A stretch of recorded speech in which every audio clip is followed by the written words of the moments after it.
उसकी बातों में शहद जैसी मिठास, उसकी सांसों में इत्र की महकास, होंठ जैसे के भीगे भीगे गुलाब, गाल जैसे के दहके अनार मेरे घर आई। ओ मेरे घर आई एक नन्ही परी, एक नन्ही परी।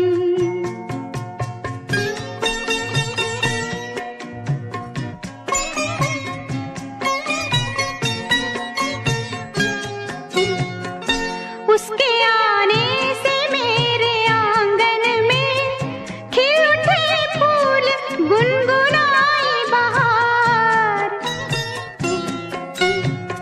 देख कर उसको जी नहीं भरता, चाहे देखूं उसे हजारों बार, चाहे देखूं उसे हजारों बार। मेरे घर आई, ओ मेरे घर आई एक नन्ही परी, एक नन्ही परी।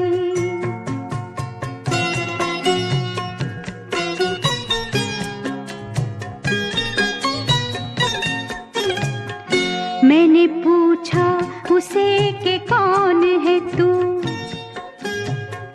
हंस के बोली कि मैं हूँ तेरा प्यार।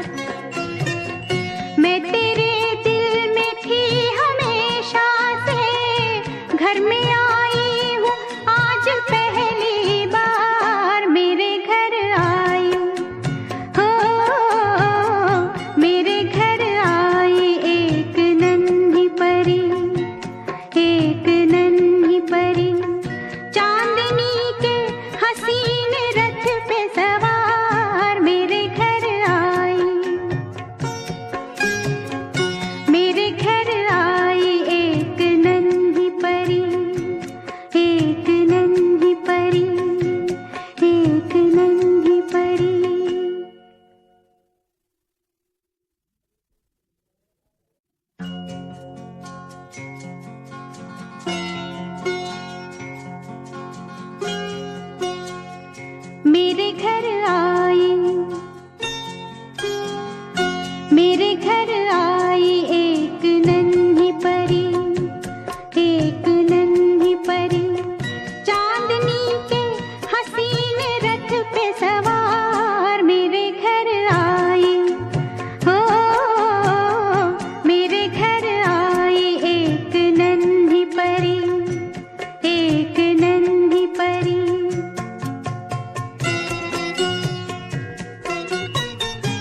बोली कि मैं हूँ